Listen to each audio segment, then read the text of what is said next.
আসসালামু আলাইকুম। আজকে আমরা কনক্রিট নিয়ে আলোচনা করব। তো কনক্রিট হচ্ছে এক ধরনের আর্টিফিশিয়াল স্টোন যেটা আমাদের বাইন্ডিং ম্যাটেরিয়াল, ইনার্ট ম্যাটেরিয়াল এবং ওয়াটারের কম্বিনেশনে তৈরি হয়। অর্থাৎ কনক্রিটে থাকে binding materials such as cement or lime, inert materials অর্থাৎ এগ্রিগেট, যে এগ্রিগেটগুলো হয় ফাইন এগ্রিগেট এবং কোর্স এগ্রিগেট। এছাড়া থাকে ওয়াটার। তো এখানে কি বলা হয়েছে যে concrete is considered as a chemically combined mass, অর্থাৎ কেমিক্যালি কম্বাইন্ড একটা পদার্থ যেখানে ইনার্ট ম্যাটেরিয়াল হিসেবে থাকে এগ্রিগেট, যে এগ্রিগেটগুলো সাধারণত ফিলার হিসেবে কাজ করে, এবং বাইন্ডিং ম্যাটেরিয়াল থাকে যেটা বাইন্ডার হিসেবে কাজ করে। The most important binding materials are cement and lime. Inert materials used in concrete are termed as aggregate. The aggregates are of two types, namely fine aggregate এবং এগ্রিগেট। তাহলে এগ্রিগেটগুলো সাধারণত দুই প্রকার, একটা হচ্ছে ফাইন এগ্রিগেট, একটা কোর্স এগ্রিগেট। ফাইন এগ্রিগেট কোনটাকে বলছি আমরা, যে স্যান্ড এবং সুরকি, অর্থাৎ যে সকল এগ্রিগেটগুলো সাইজ 3/16 ইঞ্চি, অর্থাৎ 4 নাম্বার সিট দিয়ে যে সকল ম্যাটেরিয়ালগুলো পাস হয়ে যায়। 3/16 ইঞ্চি মানে কি, একটা সিভ অ্যানালাইসিসে যে সিভের সাইজটা 3/16 ইঞ্চি, এক একটা সিভের সাইজ যদি 3/16 ইঞ্চি হয়, 16 ইঞ্চি ডায়ামিটারে হয়, এবং ওই ডায়ামিটার দিয়ে যদি ম্যাটেরিয়ালগুলো পাস করে যেতে পারে, তাহলে সেই এগ্রিগেটগুলোকে আমরা বলছি ফাইন এগ্রিগেট। এবং কোর্স এগ্রিগেট হচ্ছে যে সকল ম্যাটেরিয়ালের সাইজ 3/16 ইঞ্চি থেকে 2 ইঞ্চির ভিতরে হয়ে থাকে, অর্থাৎ যে সকল ম্যাটেরিয়ালগুলো 3/16 ইঞ্চি ডায়ার সিভ দিয়ে পাস করে না, রিটেন হয়ে থাকে, সেই সকল এগ্রিগেটকে আমরা বলছি কোর্স এগ্রিগেট। তো কোর্স এগ্রিগেট সাধারণত কি হয়, ব্রিক খোয়া, broken stone, gravel, pebble, clinker, cinders etcetera. এরপরে কি আছে, functions of aggregates in concrete, অর্থাৎ এগ্রিগেটের ফাংশনটা কি। মেইন ফাংশনটি হচ্ছে এটা ফিলার হিসেবে কাজ করে, অর্থাৎ এটা কনক্রিটে ভলিউম দেয়। অর্থাৎ আমরা যখন আমরা অনেক কনক্রিট উৎপন্ন করতে যাব, তখন দেখব যে কনক্রিটের 4/3 ভলিউমটাই হচ্ছে এগ্রিগেটের কারণে আসছে,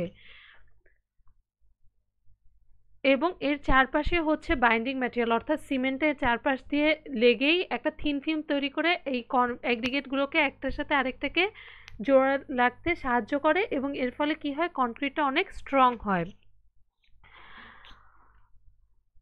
Finally, the binding materials, as the name implies, binds the individual units of aggregates into solid materials with the help of water. হ্যাঁ, যা বলা হয়েছে যে আমরা কি করে, ইনার্ট ম্যাটেরিয়ালটা হচ্ছে আমার এই এগ্রিগেটগুলো হচ্ছে আমার ভলিউম প্রদান করে এবং কনক্রিটের স্ট্রেংথ প্রদান করে, আর বাইন্ডিং ম্যাটেরিয়ালটা হচ্ছে এটাকে বাইন্ড করে রাখে, ম্যাটেরিয়াল এগ্রিগেটগুলোকে বাইন্ড করে রাখে কিসের সাহায্যে, ওয়াটারের সাহায্যে।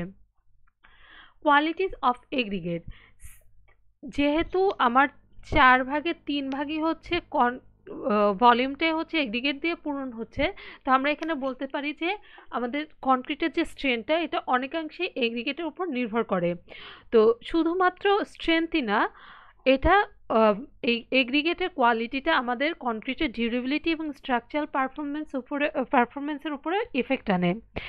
Aggregate was though originally viewed as inert material dispersed throughout the cement paste, largely for economic reason, যে মেইনলি আগে এটা কি ধারণা করা হতো, এটা একটা ইনার্ট ম্যাটেরিয়াল হিসেবে ইউজ করা হয়, যেটার চারপাশে হচ্ছে আমার সিমেন্টটা লেগে থাকবে। Yet it is possible to take an opposite view and to look on aggregate as a binding material connected into a cohesive whole by means of cement paste in a manner similar to masonry construction। অর্থাৎ মোট কথা হচ্ছে এটা এখানে শুধুমাত্র volume প্রদানের জন্য concrete এগ্রিগেটে use করা হয় না, এই এগ্রিগেটের কোয়ালিটির উপরে কিন্তু স্ট্রেংথ, ডিউরেবিলিটি, স্ট্রাকচারাল পারফরমেন্স এগুলো সব নির্ভর করে। এবং এই যে একটা কনক্রিটের এই ইনার্ট ম্যাটেরিয়ালের ফিজিক্যাল, কেমিক্যাল এবং থার্মাল প্রপার্টিজের উপরেও কিন্তু কনক্রিটের স্ট্রাকচারাল পারফরমেন্সের একটা ইফেক্ট আসে। তো মোট কথাই হচ্ছে যে শুধুমাত্র ইকোনমিক্যাল ইফেক্ট নয়, অন্যান্য ইফেক্টের জন্য হচ্ছে কনক্রিটের স্ট্রং মানে ভালো কোয়ালিটির এগ্রিগেট আমাদের বাছাই করা উচিত। তো coarse aggregate should be clean, strong, durable, and well graded, and should be free from impurities and deleterious materials such as salt, coal, residue, etc. তো অবশ্যই আমাদের কোর্স এগ্রিগেটটাকে অবশ্যই ক্লিন হতে হবে, স্ট্রং হতে হবে, ডিউরেবল হতে হবে এবং ওয়েল গ্রেডেড থাকতে হবে, অর্থাৎ বিভিন্ন সাইজের কোর্স এগ্রিগেট ওর ভিতরে থাকতে হবে। Functions of water in concrete, প্রথমটাই কি, যে to wet the surface of aggregate to develop adhesion because the cement paste adheres quickly. তো যদি আমাদের কি প্রথম কাজটা হচ্ছে এগ্রিগেটের সারফেসটাকে কি করার জন্য, ওয়েট করানোর জন্য। এগ্রিগেটের সারফেসটা যদি ভেজা থাকে তাহলে কি হয় যে এটা ওয়েট সারফেসের সাথে কনক্রিট সিমেন্ট পেস্টটা খুব ভালো মতো লেগে থাকতে পারে। To prepare a plastic mixture of various ingredients and impart workability, অর্থাৎ একটা প্লাস্টিক মিক্সচারে তৈরি করে এবং এই কনক্রিটের ওয়ার্কেবিলিটিটা ইনক্রিজ করে।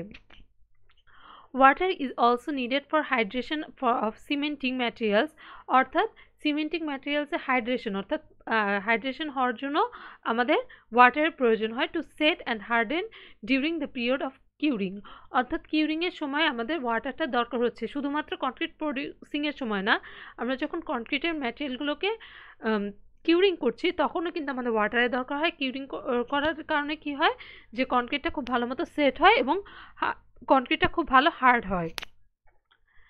তো mainly classification of concrete, mainly two টাইপের কনক্রিট ইউজ করা হয়, একটা হচ্ছে লাইম কনক্রিট, একটা সিমেন্ট কনক্রিট। লাইম কনক্রিটে থাকে লাইম, সুরকি, স্টোন, ওয়াটার। সিমেন্ট কনক্রিটে থাকে সিমেন্ট, স্যান্ড, স্টোন, ওয়াটার। তো লাইম কনক্রিটটা কীভাবে তৈরি করা হয়? Lime concrete consist of lime, surkhi and water or stones in the proportion of 1:2:5, অর্থাৎ সাধারণত প্রপোর্শনটা থাকে 1 ভাগ লাইম নিলে 2 ভাগ সুরকি এবং 5 ভাগ খোয়া নিতে হয়। এটা হচ্ছে জেনারেলি নেওয়া হয়, তাছাড়া এই রেশিওটা চেঞ্জ হয় আমাদের রিকোয়ারমেন্ট অনুযায়ী।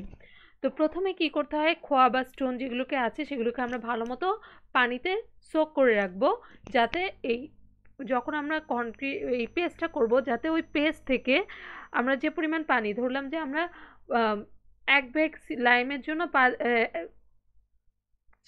4.5 গ্যালন বা যে পরিমাণ ওয়াটার নিব সেই ওয়াটারটা মিক্সচারের সেই ওয়াটার থেকে যাতে স্টোনটা পানি না নেয়। যদি স্টোনটা খুব ড্রাই থাকে তাহলে কি হবে যে ও পানি শোষণ করে নেবে, ফলে কি হবে আমার মিক্সচারটা ভালো হবে না, ওয়ার্কেবিলিটিটা ভালো আসবে না। সেজন্য আগে কি করতে হয়, স্টোনটাকে পানিতে ভিজিয়ে রাখতে হয়। তারপরে কি করতে হয়, লাইম এবং সুরকিকে আমরা রিকোয়ার্ড প্রপোর্শন, অর্থাৎ যে প্রপোর্শনে আমাদেরকে মিক্স করতে বলা হয়েছে সেই প্রপোর্শনে ফার্স্টে ড্রাই ভলিউমে মিক্স করে নিব, ড্রাই ভলিউম নিব এবং সেই ভলিউম অনুযায়ী মিক্স করে নিব। মিক্স করার পরে আমরা এরপরে ওই যে সোকড খোয়াটা ছিল সেই খোয়াটাকে আমরা দিয়ে দিব, ভেজা খোয়াটা দিয়ে ওটাকে খুব ভালো মতো মিক্স করব। মিক্স করার পরে সব কিছু ড্রাই অবস্থায় মিক্স করার পরে এরপরে আমরা আস্তে আস্তে ওয়াটার দিব এবং এই মিক্সচারটাকে মিশাবো। মিশানোর পরে তারপরে কি করতে হবে, খুব ভালো মতো মিশাতে হবে এবং কালারটা যাতে সব জায়গায় ইউনিফর্ম আসে সেই বিষয়ে খেয়াল রাখতে হবে। এবং লাইমটা এমনভাবে আমরা এমন পরিমাণে কনক্রিট তৈরি করব যেটা একদিনেই শেষ হয়ে যায়। যে কনক্রিটটা ওভারনাইট থাকে, অর্থাৎ 1 রাত থাকলো, ওই কনক্রিটটা আমরা কিন্তু পরের দিন আর ইউজ করব না। এবং কনক্রিটটা আমরা যখন লাইম কনক্রিট ইউজ করব তখন আমাদের এক একটা লেয়ারের থিকনেস হবে 3 ইঞ্চি এবং লেয়ারগুলোকে খুব ভালো মতো আমরা লে করতে হবে, লেয়ারগুলোকে খুব ভালো মতো লেয়ার করতে হবে। এবং concrete is to be kept well wetted while setting and at least 7 days after the final layer is compacted, অর্থাৎ ভালো মতো পানি দিতে হবে যাতে কনক্রিটগুলো সেট হয়ে যেতে পারে কিউরিংয়ের জন্য। দেন সিমেন্ট কনক্রিট, সিমেন্ট কনক্রিটটা সাধারণত তৈরি করা হয় হচ্ছে সিমেন্ট, স্যান্ড, খোয়া, যার প্রপোর্শনটা হয় 1:2:4 অথবা 1:3:6 অথবা রিকোয়ারমেন্ট অনুযায়ী। তো আমাদের 1 ব্যাগ সিমেন্টের ওজন হচ্ছে 1.25 CFT বা 112 পাউন্ড অথবা এর ভলিউমটা হয় 1.25 CFT। তো আমাদের প্রথমে কি করতে হয় যে খোয়াটাকে তো পানিতে ভিজিয়ে রাখবো, ভিজিয়ে রাখার পরে প্রথমে ফাইন অ্যান্ড কোর্স সেগ্রিগেট খুব ভালো মতো মিক্স করব। মিক্স করার পরে ইউনিফর্মলি মিক্স হয়ে গেলে তার ভেতরে সিমেন্ট দিব। সিমেন্ট দেওয়ার পরে ওই ভলিউমগুলোকে মানে ওই ড্রাই ইনগ্রিডিয়েন্টগুলোকে খুব ভালো মতো মিক্স করার পরে এরপরে আমাদের পানি দিতে হবে। সাধারণত কি করা হয় যে 1 CFT সিমেন্টে 4.5 গ্যালন পানি দেওয়া হয়, যেটা 1:2:4 যে প্রপোর্শনে আমরা মিক্স করব সেখানে 1 CFT সিমেন্টে 4.5 গ্যালন পানি দেওয়া হয়। এরপরে কি বলা হয়েছে, in foundation works the concrete is to be rammed properly till the water appears on top on খোয়া অর স্টোন। অর্থাৎ কনক্রিটগুলোকে খুব ভালো মতো র্যাম করতে হবে যাতে কনক্রিট পানিটা উপরে চলে আসে, খোয়া বা ইসের উপরে চলে আসে, আমরা যাতে পানিটা দেখতে পারি। In reinforce concrete works the concrete is to be poked very thoroughly with steel rods of recommended size to get rid of voids and ensure a good bond between concrete and the reinforcing steel। অর্থাৎ আমাদেরকে কি করতে হবে, আমরা যখন কনক্রিটটা পোর করব, concrete reinforce concrete work করব, তখন আমাদের কি করতে হবে, কনক্রিটটাকে স্টিল রড বা কিছু দিয়ে হ্যামারিং করতে হবে। হ্যামারিং করলে কি হবে যে ভিতরে যদি কোনো ভয়েড থাকে সেই ভয়েডটা চলে যাবে এবং কনক্রিট এবং রেইনফোর্সিং স্টিলের ভিতরে একটা ভালো বন্ড তৈরি হবে। এবং এই যে কনক্রিটটা আমরা তৈরি করব এমনভাবে তৈরি করতে হবে যে যেটুকু তৈরি করছে সেটা যাতে 45 মিনিটের ভেতরে শেষ হয়ে যায়, কারণ 45 মিনিট পরে কি হয়ে যায়, এর সেটিং শুরু হয়ে যায়। Mixing concrete by hands does not generally produce a good concrete. অর্থাৎ যে হাত দিয়ে মিক্সিং করা হয় সেটা একটা গুড কনক্রিট প্রডিউস করে না। এই জন্য সাধারণত যদি আমাদের লার্জ কোয়ান্টিটি কনক্রিট লাগে সেক্ষেত্রে আমরা মিক্সচার মেশিন ইউজ করি। এবার advantages of concrete over other materials in construction. অর্থাৎ কনক্রিটের কি অ্যাডভান্টেজটা রয়েছে, প্রথমেই হচ্ছে কনক্রিটটা ফ্রি ফ্রম ডিফেক্টস। অর্থাৎ আমরা যদি ভালো মতো তৈরি করতে পারি এখানে ডিফেক্টটা খুব কম হয় এবং it can be manufacture to desired strength and durability with economy. অর্থাৎ আমাদের যে স্ট্রেংথের দরকার হয় রিকোয়ারমেন্ট অনুযায়ী আমরা ওই স্ট্রেংথ এবং ডিউরেবিলিটির কনক্রিটটা আমরা বিভিন্ন মিক্সিং প্রপোর্শন ইউজ করে তৈরি করতে পারি। It can be cast to any desired shape. অর্থাৎ আমরা যে কোনো শেপে বিল্ডিং তৈরি করতে পারি বা যে কোনো স্ট্রাকচার যে কোনো শেপে তৈরি করতে পারি কনক্রিটের সাহায্যে। Maintenance cost of concrete structure is almost negligible and concrete does not deteriorate appreciably with age. অর্থাৎ বয়স বাড়ার সাথে সাথে কনক্রিটটা কিন্তু অতটা ডিটারিওরেট হয় না, যতটা ক্ষয় হয় না যতটা অন্যান্য ম্যাটেরিয়ালগুলো হয়।